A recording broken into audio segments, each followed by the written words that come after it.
Hi, so I am doing my head to toe return demonstration for my final video. So yeah, I'm just gonna get started. And lastly, I don't have anybody else that I can do anything on. I haven't been able to do anything on anyone the whole class, and it's been fine. So I'm gonna do the best I can to show everything that I need to and build to make sure it's visual and explain everything. So what I'm gonna do is I walk into the room, knock. Hi, my name is Taylor. I'm going to be your nurse today. Provide some privacy with the curtain, so forth. And then I will say, can I have your name, date of birth? They'll give me their name, date of birth. I'm like, all right, do we have any allergies today at all from like medications or seasonal? And do we have a pain at all from a 0 being non-existent at all to a 10 being the worst pain you've ever felt? Okay, so I'll talk to my patient and be like, hey, we're going to do a examination to head to toe, examination just covering your chest, muscles, heart, eyes, face, nose, symmetric, like being symmetrical, look for any abnormalities and so forth. Make sure everything's in tip-top shape. It should only last anywhere from 15 to 30 minutes, and it won't be that long, and then you can say no to any other thing that you like any other time. And I'd be like, okay. And I'd be like, thank you very much for letting us do this. And after we do the pain and the allergies and so forth, we can start after I do my hand hygiene. Okay. So as I was talking to my patient, I noticed that my patient has no signs of any kind of distress. I asked my patient, do you know where you're at? Do you know the time? Do you know what's going on? Do you know the year? Do you know who you are? And if they answer all these correctly, I can say that my patient is alert and oriented times 4, person, place, time, and situation, and so forth. My person's speech seems to be nice and clear. There's no slurring of their speech, no signs of stroke or anything like that. Their face is nice and symmetrical. Their expression and their mood seems to be nice and appropriate for the situation. Their physical appearance looks to be nice and healthy overall. With their hygiene, I don't have any abnormal smells or anything coming off of them. The dress seems to be appropriate. Everything, mood, facial expression, everything looks to be nice and appropriate for the situation and so forth. So overall, the physical appearance seems to be nice and intact and appropriate for the age and situation and so forth. And I don't see any type of assistive devices or anything like a cane walker or like a pacemaker or anything like that. So first what we're going to do is we're going to check with vitals. So checking with vitals, first we're going to do is check your temperature. So what we do with the temperature is that we'll do it sublingually in an oral way. Put it right on the tongue. Hold it and get the temperature, and the temperature was a 98.4, which is normal because normal range is anywhere from a 97.6 to a 99.1. Normal. So then next we're going to do the blood pressure. So when we do blood pressure, we put the cuff around the brachial artery, and we use the stethoscope also to help listen to it as well. And when we did it, their blood pressure was 120/80, which is all in the normal range as well. Next, what I did is that I did their pulses. So I checked their left radial pulse right here with the left radial pulse with my fingers, because your thumb has your own pulse of its own. So I checked with my 2 fingers, and I held it down. Whenever I was doing their pulses, I also made sure I paid attention to the respiration. So the respirations were about a 14 breaths per minute, which is normal. Anywhere from 10 to 20 breaths per minute is a normal range. After that, I got their pulse, and their pulse was a 78 beats per minute, which is a normal range, anywhere from 60 to 100 beats per minute. So their vitals seem to be looking nice and healthy. As I was taking their vitals, I know their skin color was nice and appropriate to their age. No redness, swelling, no edema or anything of that sort. Their skin was nice and warm and dry, was not wet, wasn't perspirant or anything like that. There was no sign of skin tenting or anything. So the skin turgor was nice and it bounced back, so there was no signs of dehydration or anything. No signs of lesions, wounds, bruises, or anything like that. I do have piercings on my ear, so that is one thing. I do have tattoos as well. But there's no signs of any type of bruising or lesion. Looking at nails, looking at their nails, I notice I have nail polish on, but if you press on their nail and let go, the capillary refill should all fill back in less than 3 seconds. There's no signs of clubbing. The contour and shape look to be nice and smooth and equal, all symmetrically, and so forth. there are no abnormalities or anything with the nail, and the bed looks to be nice at a 160-degree angle, and there's no signs of clubbing. So their skin and nails look to be nice and healthy, nice, dry, warm, no clubbing, contour, shape, everything looks to be nice and healthy that goes with that. So next, with the head to toe, is we're going to start with the head, face, and neck. So whenever we do this, we palpate the head, check for any masses, bruises, lesions, any sensitive areas. There's none of that. There's no signs of infestation of lice or anything in the head, and so forth. Whenever you look at their neck, you want to look at their trachea and make sure their trachea is midline and there's no, feel around and palpate for any masses. There's no masses of any sort. You want to make sure the trachea is midline with the neck and that it's not deviating to one side. Then there's no signs of like a pneumothorax. So along with checking your head, neck, and face, you check 3 cranial nerves. You check cranial nerve number 5, you check cranial nerve number 7, and you also check cranial nerve number 11, which is the trigeminal nerve, the facial nerve, and the accessory nerve. So testing the trigeminal nerve, which is cranial nerve number 5, you test the temporal and the masseter muscles of your face. So I would have my patient clench their jaw so I can feel the muscles right here moving bilaterally, and I palpate it, make sure there's no sensitive areas or masses or anything like that. So showing that these are clenching and be able to tighten and untighten, flex and unflex, that they cranial nerve number 5 is intact of the trigeminal. Next, we're doing the facial nerve, which is cranial nerve number 7. So cranial nerve number 7, the way to test is that you have your patient puff their cheeks, raise their eyebrows, frown, smile. And it's all symmetrical with the face. Not one side of the face is drooping than the other, so this nice and symmetrical. That shows that cranial nerve number 7 is intact, the facial nerve. Next, we look at cranial nerve number 11. So cranial nerve number 11 is the accessory nerve. Accessory nerve, whenever you test this nerve, is that you test with their neck and their shoulder functions. So I can have them push against their face and have them turn their face against my force and not let me push it this way. So push it that way. Push my face here, not let me put force with resistance, and then push back. My shoulders, don't let me push down, they push up with the resistance. My head, don't let me push away and you push down. They both go away with resistance. That shows that cranial nerve 11, accessory nerve, is intact. So with their head, face, neck, all their nerves, cranial 5, 7, and 11 are all intact. Next, we're going to move towards the eyes. So assessing the cranial nerve with your eyes, is cranial nerves 3, 4, and 6. So we are testing the trochlear nerve, the oculomotor nerve, and the abducens. So the oculomotor nerve is 3, trochlear nerve is 4, and the abducens nerve is 6. So when you test these nerves, you do the 6 cardinal directions of gaze. So you have them follow something, and they have them look down to the corner this way, left corner, look left, left upper corner, up, right upper corner, right lower corner, and down. And whenever they do this, it shows that their eyes are both moving symmetrically around.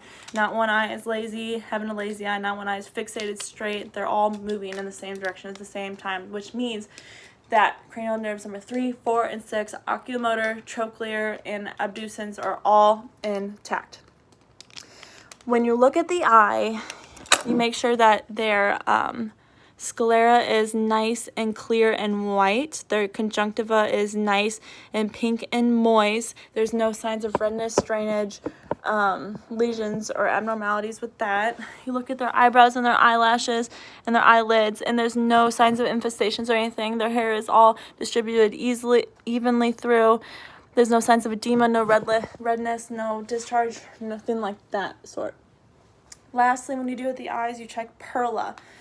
So when you check perla, I don't have my pen light. I mean, I guess I can do.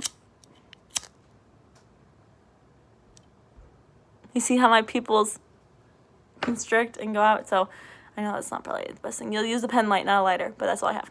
So you see how my pupils are nice and equal and round. Not one pupil's bigger than the other. And when I have the lighter or a light, when you use a pen light, it's reactive to light. and then you have to make sure it's accommodative. So when you're doing accommodation, you make sure you hold an object here, focus on that, and then focus something on the distance like my hand. So I'll do this, I'll look at this, and then I'll look at my hand. Focus back on this, and I'll look at my hand. So I'll look at this, and then I'll look at the camera. So I'll look at this, camera, this, camera. So that shows that I can focus on things that are near and far. That's accommodation. So we have perla, we have pupils are equal, round, reactive to light, and accommodative as well. So next, after you and the eyes, we look at the ears. So the external ear seems to be nice without any abnormalities. I don't see any cuts, scars, lesions, or bruises on the external ear. I don't see any deformities or anything. Looking and the internal of the external external canal. You look to see if there's any discharge or redness, and there's no discharge or redness or anything with the external canal. I do have a couple piercings on my ear though, but there's no sense of lesions or redness or anything like that. Lastly, with the ears, you test cranial nerve number 8, which is the vestibulocochlear nerve. Testing the vestibulocochlear nerve, you use the whisper test. So I will whisper in my patient's so I will go to my patient's right ear and I'll whisper A, B, C, and they'll repeat what I said, A, B, C. And I'll go over to the other ear and say 1, 2, 3, and they'll say 1, 2, 3 of what I said. Having them be able to repeat what I said without any problems of hearing it shows that cranial nerve number 8, the vestibulocochlear nerve, is intact. So that is great. Next, what we're going to do is we're going to look at their nose. So looking at my external nose, you notice that it's nice and centered in my face. It's nice and symmetrical with all my other facial features. There's no deformities or anything like that. Looking at my internal nose, my bilateral patency is present. I don't see any asymmetries or anything. It's both symmetrical with my nares. There's no deformities or inflammation or drainage or redness or anything with my nose, and so forth. So my nose looks to be nice and healthy. If you wanted to test the cranial nerve with your nose, you can also test the olfactory nerve, which is the cranial nerve number 1, which is smell. You can have your patient close their eyes and put like coffee grounds under their nose and have them be able to identify the smell. If they correctly identify the smell, that means their cranial nerve number 1 is intact, the olfactory nerve. It doesn't actually go along with like the external part of your nose and deformities and all that stuff, but it does go along with smell, which you use your nose to smell. So next what we're going to do is we're going to assess the mouth and throat. So looking at the mouth and throat, first we're going to look at the lips. The lips are nice and pink and moist. There is a little cut right here, but other than that, I don't see any other types of lesions or so forth. The mouth and the tongue is nice and pink and moist as well.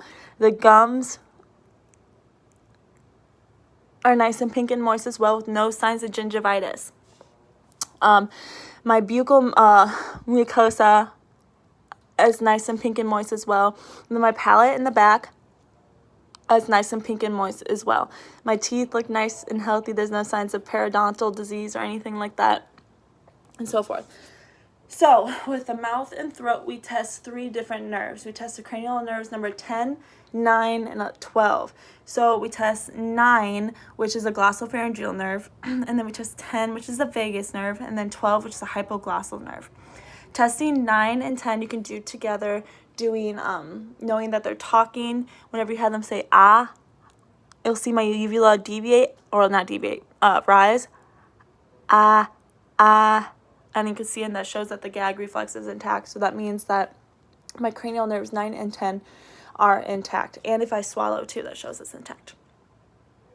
Anyway, so cranial nerve number 12 is the hypoglossal nerve, and that is with tongue movement.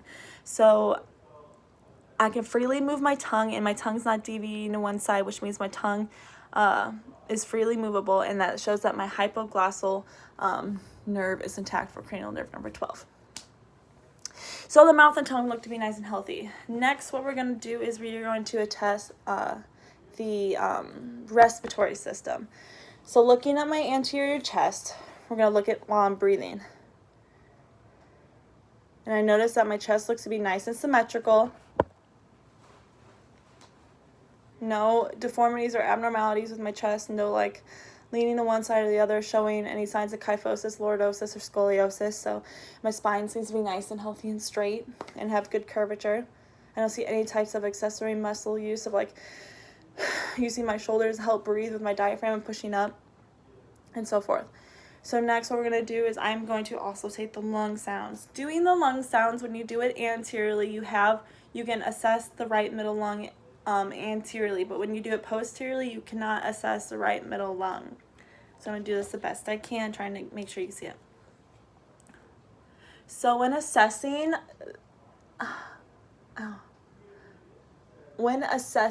the lung fields, you make sure that you do it in a Z formation, and then you also make sure you're doing it on bare skin. I would be doing it on bare skin, but I don't want to do it in the video. But you make sure you're doing it on bare skin.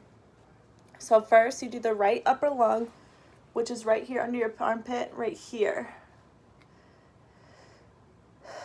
Deep breath in and out. When you're doing the right middle lung, you make sure you go inwards because it's like a triangle. Okay, so then do the left upper lung, which is in the same right here by your armpit, right here. Breathe in and out. Okay, then we go to the right middle lung. So we did the right upper lung up here. Like I said, it's going to be the form of a triangle, so you move inward to the right middle lung. Breathe in and out. Then we're going to go over to the left lower lung. So the left upper lung is right there, and we're going to do the right lower lung right here. Breathe in, out. Now we're going to go to the right lower lung. Like I said, the right upper lung was up here, then we moved into the right middle lung. Now we're going back out to the right lower lung. Breathe in, breathe out. All right, so listening to the lung feels, noticing that I don't hear any signs of brute, no signs of crackles, no wheezing or anything while my person is taking a deep breath in and out. So that was my anterior approach. When I'm doing the posterior approach, you can only do the right upper, right lower, left upper, left lower. So I'm going to show the posterior approach on the back of my bear. Doing so, so first I'm going to do the right upper. So doing the right upper right here, it's right here. I have my patient breathe in and out. Okay, then I go to the left upper. Arm up, left upper right here. Their pit right there. All right, now we're going to go to the right lower. Which eye upper? Right lower, right here. Breathe in and out. All right, now we're going to go to the left lower. Left upper. Left lower. Breathe in and out. Okay, so my patient's lungs seem to be nice and healthy, no signs of any abnormalities or sounds or anything like that. And as I noted before, the curvature of their spine seems to be nice and without any signs of lordosis, kyphosis, and scoliosis. So that seems to be nice and good. So their respiratory system seems to be nice and healthy with no abnormalities or abnormal sounds with it as well. The lung fields sound pretty nice and sound nice and healthy without any abnormal sounds as well. Next, what we're going to do is we are paying attention to the cardiovascular system of the patient. So first what we're going to do is we're going to palpate the carotid arteries. Whenever you palpate the carotid arteries, you do them unilaterally, so not simultaneously. You have to do one at a time. And you can have the patient lay back at a 45-degree angle, and you do one at a time with your fingertips. And then I'm noting that I don't feel any type of thrill or anything like that. Whenever I use my stethoscope, I'm going to listen to it. I'm going to listen to if there's any sort of brute. And you listen to them unilaterally as well.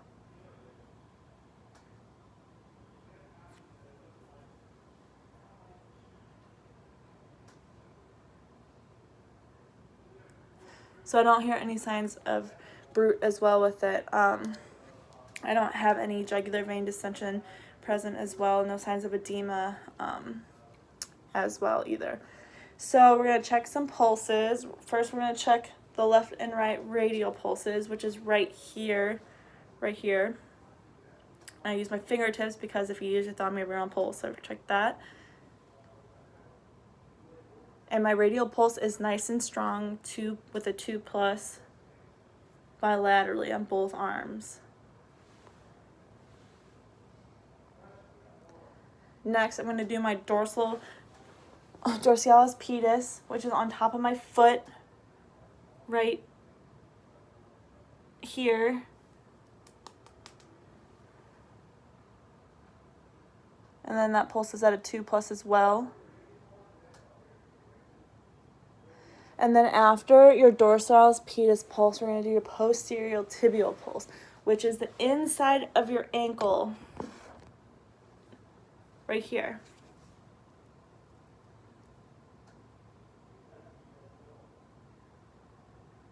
And my pulse is at a 2+ bilateral on both of my pulses, my left and right ones.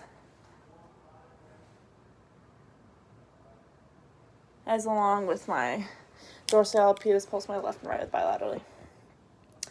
So then you also can do the popliteal pulse, which is behind your knee.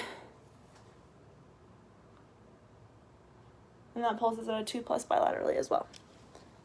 So all their pulses seem to be nice and healthy, without they don't have any type of bounding pulses or anything. It's 2+, and it's very strong. I can feel it well. Next, what we're going to do is we're going to also take the heart valves. So first, what we're going to do is we are going to listen to the aortic valve. So our aortic valves is the second right intercostal, right sternal border. So second right intercostal right here, right sternal border, so right here.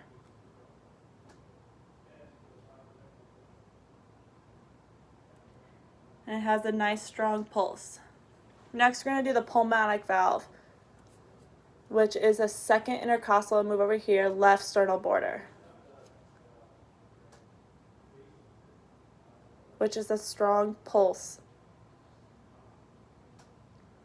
Now we're going to look at Erb's point, which is the third left intercostal, left sternal border, moving down one.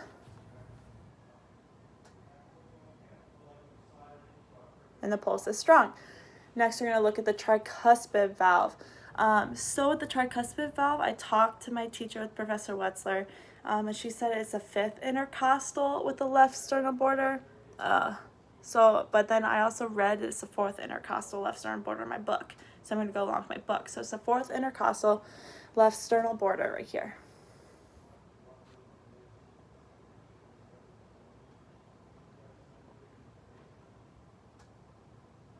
Okay, so that seems to be a nice strong pulse. So lastly, we're going to do the mitral valve. So the mitral valve is the fifth left intercostal left sternal border. So on women, you probably have to go underneath their breast a little bit to push up on it and then hear it.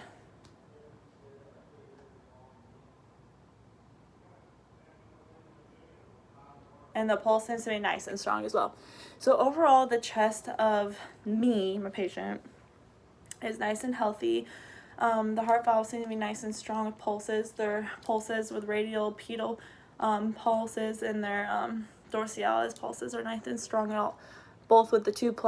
The carotid pulses, there's no type of thrills or anything, no signs of brute when I also take no JVD, no edema or anything like that present. So their cardiac chest looks nice and healthy. Next, what we're going to look at is we're going to look at the abdomen. So we can look at my abdomen. So the abdomen of the patient, the color is appropriate for their race. The contour is nice and even. There's no signs of abdominal distension or anything like that. My abdominal looks nice and symmetrical on both sides and so forth. So when you look at their abdomen, you always listen to their bowel sounds first before palpating, because if you palpate, you can also get a negative bowel sound by moving it around. So we're going to listen to the bowel sounds. And you do it on bare skin as well. So listen to the bowel sounds. You always start at the right lower quadrant. So my right lower quadrant is right here. And I listen.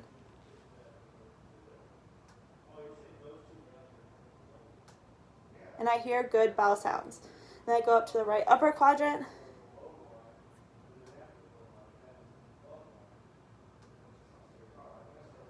and I hear good bowel sounds. I go to the left upper quadrant.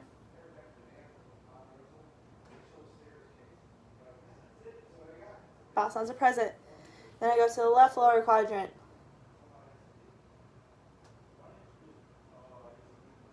And bowel sounds are present as well. So then after you also take the bowel sounds, I didn't have any signs of hyperactive or hypoactive bowel sounds. They all seem to be nice and normal bowel sounds, between 15 to 30 noises per minute. If you do notice any hyperactive or hypoactive bowel sounds, you do want to listen for 5 minutes. And then you would palpate the quadrants the same way, the right lower, right upper, left upper, right lower, for any type of tender or distended area and so forth. And I have no tender or distended areas as well. And then also you can ask your patient, should ask your patient other questions about like their urinations, if pain with urinations or anything like that. So their abdomen looks nice and normal with their color, contour. It's nice and symmetrical, and their bowel sounds are nice and normal bowel sounds, not hyperactive, not hypoactive, they're normal. So next what we do is that we are going to inspect the joints and the muscles in the upper extremities and so forth. So first what we're going to do is we're going to inspect the upper shoulder joint, and we're going to move it around. It looks nice and symmetrical with the other one, my left and right upper shoulder joints. The contour looks nice and even bilaterally on both of them as well. Then we're going to look at the wrist. Both wrists, the contour and the symmetrical, it's nice and symmetrical bilaterally, even out with it too. Next, we're going to look at the hips. So the hips, looking at my hips, the contour and symmetrical on both sides of my hips, and it's equal bilaterally, no abnormalities with that. My ankles and feet, my feet, the symmetrical of both my feet, look in contour looks to be good bilaterally, with no types of abnormalities for the joints. So the joints of my shoulders, elbows, hips and feet look to be nice and normal, with no abnormalities. They're both bilaterally and their contour looks good, and they're both symmetrical. So then we're going to assess the range of motion. So we're looking at the range of motion of my elbow. My range of motion is equal bilaterally with a 5+ mobility with range of motion. And next we're going to do the neck. So my range of motion, neck is symmetrical, bilaterally, and the range of motion is a 5+. After the neck, we move down to the knees. So my range of motion of my knees seem to be nice and symmetrical bilaterally with range of motion a 5+. And then we look at the ankles. So my ankles seem to be dorsiflexion, plantar flexions, inversion and eversion. Same with this one. Dorsiflexion, plantar flexion, eversion and eversion are both intact. Range of motion bilaterally is a 5+. So my muscles look to be nice and good in range of motion. I don't see any abnormalities in my range of motion. My function of my upper extremities seem to be a nice 5+, no abnormalities with my upper extremities. The joints look nice and healthy. My lower extremities are the same as well, both very strong, both up and down, with my upper and lower extremities of a 5+, with my joints and muscles and range of motion. And as I'm walking, my gait's nice and even when I walk. There's no shuffling or anything. As I walk or my patient walks, coordination seems to be nice and intact, and there's no abnormalities with that.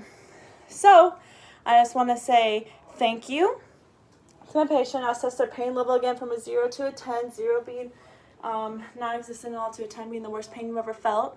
And then I will also raise your bed up. Raise your bed rails up, lower your bed, make sure it's locked in, give you your call light button, make sure it's right next to you, and then wash my hands again and say thank you very much. And if you need anything, just let me know.